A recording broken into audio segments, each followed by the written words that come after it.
क्या आपको गाना गाना पसंद है? काश मैं भी गा पाती बिल्कुल ओपेरा सिंगर्स की तरह। आपको पता है जो पारंपरिक ओपेरा होता है ना, उसमें जो गायक होते हैं वो एक बहुत बड़ी ऑडियंस के सामने गाना गाते हैं। लेकिन मतलब बहुत सारे दर्शक होते हैं वहाँ पर और बहुत ही बड़ा थिएटर होता है। लेकिन जब वो गाते हैं तो वो किसी भी उपकरण का, स्पीकर का या फिर माइक्रोफ़ोन का इस्तेमाल नहीं करते। वो सिर्फ़ और सिर्फ़ अपनी आवाज़ का इस्तेमाल करते हैं उन सभी दर्शकों तक अपनी गायकी को पहुँचाने के लिए। चलिए हम भी सुनकर देखते हैं। Non ti voglio più lasciar. Non è poi così difficile questo cuore conquistar. Non è poi così difficile. Wow! अच्छा, इसको सुनने के बाद क्या आपने किसी विशेष चीज़ पर ध्यान दिया? मैंने ध्यान दिया कि जो पुरुष गायक हैं उनकी आवाज़ थोड़ी भारी और गहरी होती है और वहीं जो महिला गायक हैं उनकी आवाज़ पतली है और वो ऊंचे सुर पकड़ पा रही हैं। लेकिन ये सिर्फ ओपेरा में नहीं होता, असल ज़िंदगी में भी पुरुषों की आवाज़ गहरी होती है और महिलाओं की आवाज़ पतली होती है। इसीलिए जब भी हम किसी को फ़ोन करते हैं और सामने से कोई फ़ोन उठाता है तो हम आसानी से पहचान लेते हैं कि भाई वो कोई पुरुष है, महिला है या फिर बच्चा है। लेकिन ऐसा होता क्यों है? क्या कारण है कि पुरुषों, महिलाओं या बच्चों की आवाज़ एक दूसरे से इतनी अलग होती है? अच्छा, अब ये जानने के लिए हमें ये जानना होगा कि हमारी ये आवाज़ आती कहाँ से है। तो आवाज़ या स्वर वो ध्वनि होती है जो तब पैदा होती है जब हम बोलते हैं या गाते हैं या फिर अपनी भावनाओं या अपनी विचारों को व्यक्त करते हैं। उस समय उत्पन्न होने वाली ध्वनि को ही आवाज़ या स्वर कहते हैं।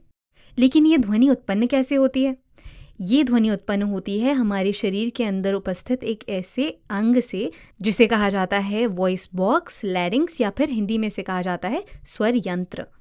और ये स्वर यंत्र पाया जाता है गले के अंदर। हमारे गले के अंदर एक श्वास नली होती है जिससे हवा हमारे फेफड़ों तक जाती है और वहाँ से वापस आती है।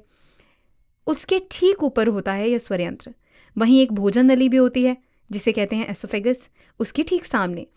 तो श्वास नली के ठीक ऊपर और भोजन नली के ठीक सामने मौजूद होता है स्वर यंत्र। ये लगभग 5 सेंटीमीटर लंबा होता है और ये उपास्थियों, मांसपेशियों और स्नायु बंधों से मिलकर बना होता है और ये सभी एक साथ मिलकर काम करते हैं ध्वनि उत्पन्न करने के लिए। लेकिन यहाँ ये सवाल उठता है कि ये जो संरचना है, ये जो अंग है, वो ध्वनि उत्पन्न करता कैसे है? तो इसको समझने के लिए पहले हम समझते हैं कि कोई भी अन्य वाद्य यंत्र जैसे गिटार वगैरह होते हैं, उनमें ध्वनि कैसे उत्पन्न होती है। तो ध्वनि तब उत्पन्न होती है गिटार के अंदर जब उसके तार कंपन करते हैं या वाइब्रेट करते हैं। कंपन करना मतलब कि तारों का बहुत तेज़ी से आगे पीछे होना, है ना? तो जब भी गिटार के तार तेज़ी से आगे पीछे होते हैं यानी कि कंपन करते हैं, तो उसके आसपास की हवा या जो भी माध्यम होता है वो भी हिलता है और यही जो माध्यम में हो रही छोटी छोटी हलचलें हैं ये हमारे कानों तक पहुंचती है और इसे ही हम ध्वनि के रूप में सुनते हैं। तो ये बात तो हुई किस तरह से गिटार में आवाज़ आती है। इसी तरीके से हमारा जो स्वर यंत्र है उसके अंदर भी एक विशेष संरचना होती है जिसको कहते हैं स्वर तंतु या फिर वोकल कॉर्ड्स। ये हमारे स्वर यंत्र के बीचों बीच यानी कि केंद्र में उपस्थित 2 बैंड होते हैं सफ़ेद रंग के। जब दाएं और बाएं दोनों स्वर तंतु मिलकर एक उल्टे वी की आकृति बनाते हैं तो इसका मतलब होता है कि हमारे स्वर तंतु खुले हुए हैं और जब वो एक साथ आ जाते हैं और एक दरार नुमा आकार बनाते हैं तब उसका अर्थ होता है कि हमारे स्वर तंतु बंद हैं।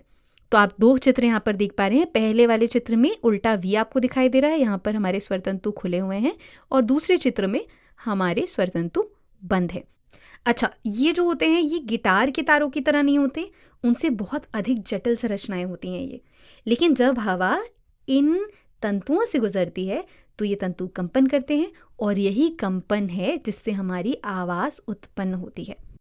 अब मान लीजिए कि आपने किसी को फ़ोन किया और दूसरी तरफ से किसी बच्चे ने फ़ोन उठाया और उसने कहा हेलो। तो क्या आप आसानी से ये पता लगा पाएंगे कि भाई वो एक लड़का है या लड़की? थोड़ा मुश्किल होगा ना। मतलब अगर आप उस व्यक्ति को, उस बच्चे को जानते नहीं हैं तो ये काफ़ी मुश्किल होगा पहचानना कि वो कोई लड़का है या लड़की। ऐसा क्यों? ऐसा इसलिए कि जब हम छोटे होते हैं यानी कि बचपन में हमारी आवाज़ समान होती है और ऐसा इसलिए होता है क्योंकि बचपन में जो हमारा स्वर यंत्र है उसका आकार समान होता है और यही कारण है कि बचपन में लड़के और लड़कियों की आवाज़ लगभग एक जैसी लगती है। लेकिन वहीं अगर कोई बड़ा व्यक्ति कॉल उठाएगा, जैसे कि कोई कॉलेज जाने वाला, तो हम बहुत आसानी से पहचान पाएंगे कि भाई किसी लड़के ने उठाया है फ़ोन या लड़की ने उठाया है। क्योंकि लड़का होगा तो उसकी आवाज़ थोड़ी सी गहरी होगी और लड़की होगी तो आवाज़ थोड़ी पतली होगी। अब यहाँ समझने की बात यह है कि बचपन से युवावस्था तक, यानी इस चरण से इस चरण तक आने में ऐसा क्या बदल गया जिससे आवाज़ में इतना परिवर्तन आ गया? इसका उत्तर है हार्मोन। किशोरावस्था की अवधि के दौरान हमारे शरीर में बहुत सारे बदलाव होते हैं और ये बदलाव यौवन अवस्था की शुरुआत में होते हैं और इन बदलावों के पीछे का कारण होते हैं कुछ रासायनिक संदेशवाहक जो हमारे शरीर के अंदर ही उत्पन्न होते हैं। उन्हें कहा जाता है हार्मोन। वैसे तो हमारे शरीर में कई अलग अलग तरह के हार्मोन होते हैं, लेकिन हम इस वीडियो में केवल उन हार्मोन्स के बारे में बात करेंगे जिनकी वजह से हमारी आवाज़ में परिवर्तन आता है। तो लड़कों के अंदर टेस्टोस्टेरोन नाम का एक हार्मोन उत्पन्न होता है। अब ये जो हार्मोन है ये किसी व्यक्ति में इस प्रकार के बदलाव लाता है जिससे कि वो पुरुष की तरह दिखाई देने लगे, जैसे कि चेहरे के बाल और छाती के बाल बढ़ना, और इसी कारण से इस हार्मोन को पौरुष हार्मोन भी कहा जाता है। और इस हार्मोन से जो बदलाव होते हैं उनमें से एक बदलाव है स्वर यंत्र का विकास। लड़कियों में भी ये बदलाव होते हैं स्वर यंत्र के अंदर, लेकिन वो लड़कों की तुलना में कम होते हैं और इस बदलाव के पीछे जो कारण होता है वो होता है एस्ट्रोजन हार्मोन। इसे स्त्री हार्मोन भी कहा जाता है।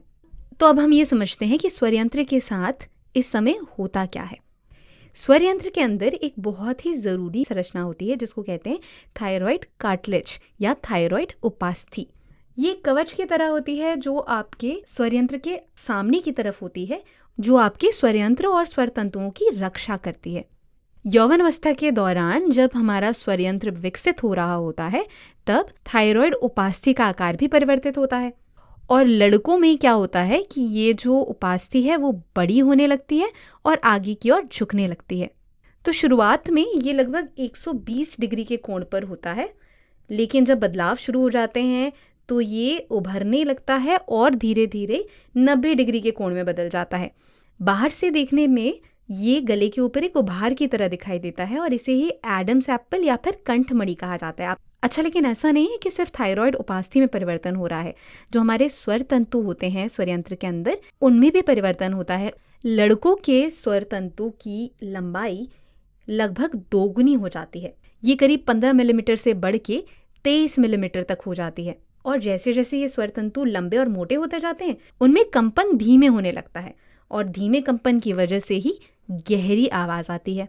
कभी कभी यौवन अवस्था के दौरान कुछ लड़कों की आवाज़ थोड़ी फटी फटी सी या कर्कश सी भी हो जाती है।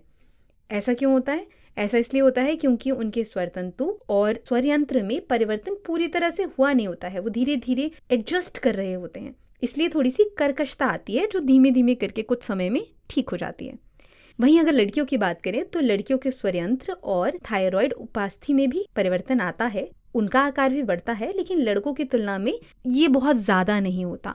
इनके स्वर तंतु लगभग 15 मिलीमीटर से बढ़कर 17 मिलीमीटर तक ही जाते हैं और इनके स्वर तंतु छोटे और पतले होते हैं जिसकी वजह से वो तेज़ी से कंपन करते हैं और इसी कारण से लड़कियों की जो आवाज़ है उसकी पिच तेज़ होती है, यानी कि पतली आवाज़ होती है। तो इस वीडियो में हमने जाना कि कैसे स्वर यंत्र के आकार, थायराइड उपास्थि के आकार और स्वर तंतुओं के आकार में परिवर्तन के कारण यौवनावस्था के बाद पुरुषों और महिलाओं की आवाज़ में इतना परिवर्तन आ जाता है।